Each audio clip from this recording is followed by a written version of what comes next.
the League of Nations.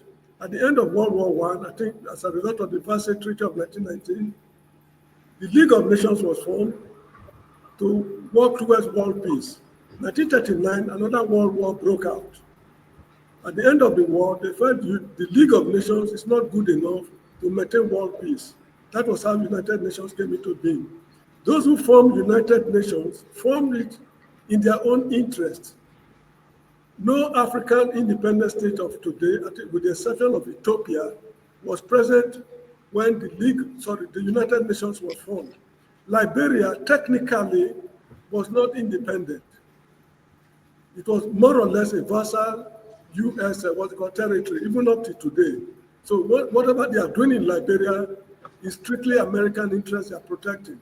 So it was only Ethiopia, if I'm not mistaken, who was there to represent Africans when the organization was formed. So the way I'm looking at it is that we want to be like the oppressors. So create a place for us to enable us to join the club of oppressors. This is how I see it.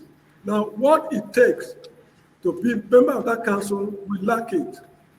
We always boast of highly educated people in Nigeria. I disagree radically.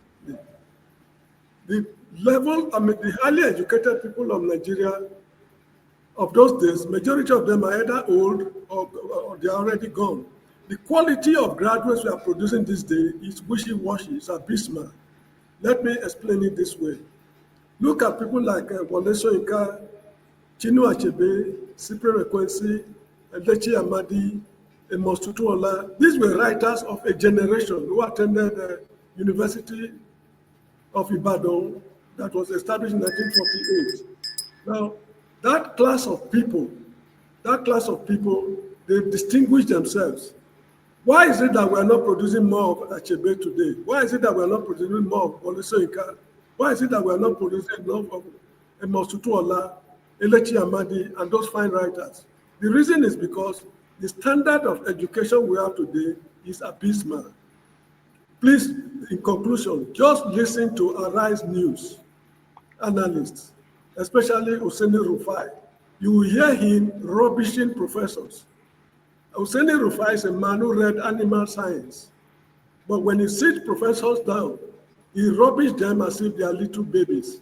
So this erroneous impression that we have highly educated people in Nigeria, we should just try to forget it and revamp our educational system.